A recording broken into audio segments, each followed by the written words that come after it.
Hong Kong terpukul akibat larangan baru investasi teknologi canggih AS. Dalam upaya untuk menjaga keamanan nasionalnya, Amerika Serikat telah meluncurkan larangan investasi teknologi tinggi yang menargetkan China dengan memasukkan Hong Kong dan Macau ke dalam daftar entitas yang dibatasi yang belum pernah terjadi sebelumnya. Para ahli memperkirakan langkah ini akan memberikan pukulan besar terhadap sektor teknologi tinggi Hong Kong. Pada tanggal 9 Agustus, perintah eksekutif dikeluarkan oleh Presiden Joe Biden yang secara efektif memberlakukan pembatasan terhadap perusahaan, warga negara, dan penduduk tetap Amerika yang berinvestasi di perusahaan teknologi canggih yang sensitif di China. Ini mencakup domain seperti kecerdasan buatan, AI, semikonduktor dan mikroelektronika, serta teknologi informasi kuantum. Gedung Putih menyatakan bahwa ketiga kategori ini dipilih karena peran krusialnya dalam percepatan pengembangan teknologi militer, intelijen, pengawasan, dan jaringan yang canggih.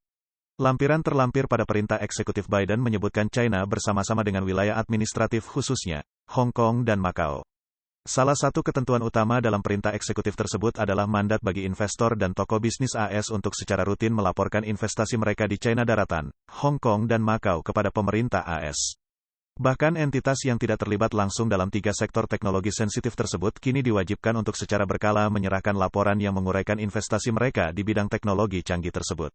Tang Jinyuan, seorang komentator politik yang tinggal di Amerika Serikat, menyampaikan dalam sebuah wawancara bahwa langkah ini mungkin mendorong investor asing di Hong Kong untuk mempertimbangkan kembali posisi mereka, yang berdampak pada lanskap teknologi dan ekonomi kota tersebut.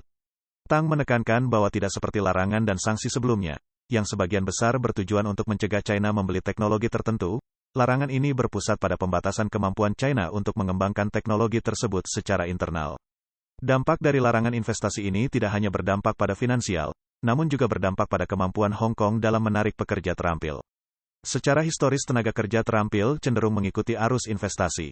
Tanpa investasi yang memadai, inovasi akan terhambat karena kurangnya pekerja terampil.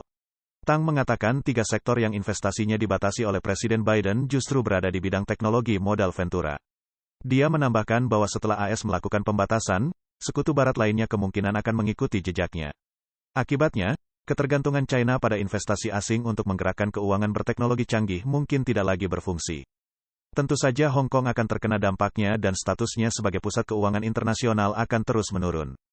Menurut sumber yang tidak disebutkan namanya di VOA, sebelum larangan investasi Presiden Biden diberlakukan, Departemen Perdagangan dan Departemen Keuangan AS melakukan konsultasi dengan 175 perwakilan industri serta mitra sekutu termasuk negara-negara G7, Uni Eropa, dan Inggris. Mitra-mitra ini juga diduga siap untuk menerapkan tindakan serupa berdasarkan keadaan mereka masing-masing. Lalu apa keuntungan yang pernah dinikmati Hong Kong?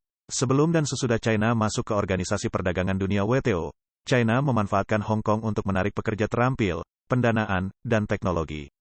Negara-negara Barat, terutama Amerika Serikat memberikan hak istimewa kepada Hong Kong, dengan memberikan pengecualian tarif. Dolar Hong Kong menikmati konvertibilitas bebas dengan mata uang asing. Poin penting yang membedakan adalah bahwa sanksi teknologi canggih Barat tertentu yang dikenakan terhadap China tidak berlaku untuk Hong Kong. Status perdagangan yang khas ini mendorong Hong Kong menjadi pusat utama dunia, memantapkan posisinya sebagai salah satu pusat ekspor komoditas utama dunia, di mana awalnya modal asing mengalir ke Hong Kong yang kemudian menyalurkan investasi ke China Daratan. Kota ini berkembang pesat melalui perdagangan reekspor dan menghasilkan biaya jasa yang besar.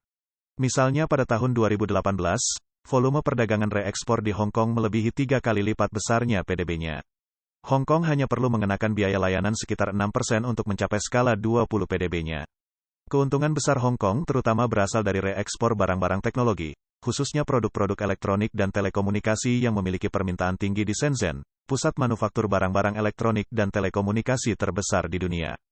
Penelitian dari Ikhtisar Industri Elektronik Hong Kong mengungkapkan bahwa sebelum tahun 2022, Hong Kong memegang posisi sebagai eksportir sirkuit terpadu terkemuka di dunia, eksportir ponsel, aksesori komputer, dan kamera terbesar kedua, serta eksportir peralatan pencitraan dan perekaman terbesar ketiga.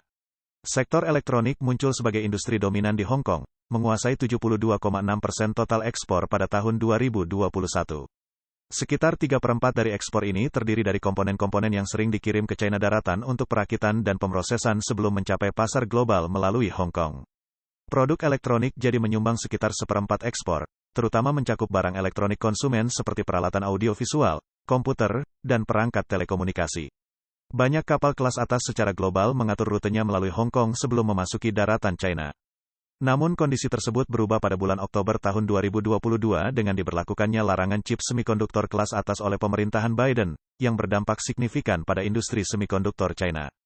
Kepergian modal asing dan penutupan pabrik di zona industri teknologi Shenzhen berkontribusi terhadap penurunan impor dan ekspor Hong Kong. Saat ini Hong Kong telah melepaskan keunggulan mutlaknya dalam perdagangan reekspor.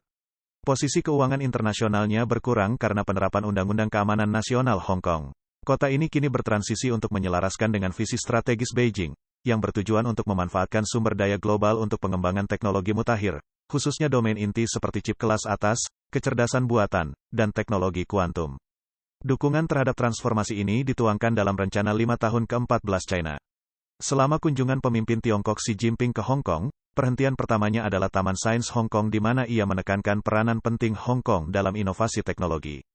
Pemerintah Hong Kong dengan penuh semangat mengadvokasi kemajuan teknologi dan secara aktif mengupayakan perolehan pekerja terampil. Larangan investasi tak terduga yang diberlakukan oleh pemerintahan Biden yang mencakup China daratan dan wilayah administratif khususnya, Hong Kong dan Macau, telah memberikan pukulan telak terhadap sektor teknologi tinggi di Hong Kong. Tokoh media veteran, Tang Hao menulis di platform pribadinya, Crossroad of World, bahwa di masa lalu, Amerika Serikat menjatuhkan berbagai sanksi terhadap China sambil menghindari Hong Kong dan Macau, yang memungkinkan mereka memperoleh teknologi atau produk sipil militer yang dapat digunakan ganda dari Amerika Serikat. Dia menambahkan mereka kemudian diam-diam diangkut ke daratan untuk tujuan militer. Sebagian besar pendanaan AS juga mengalir ke China melalui Hong Kong atau Macau untuk investasi. Namun kali ini Amerika Serikat dengan tegas memutuskan jalur ini dengan membatasi dana ke Hong Kong dan Macau.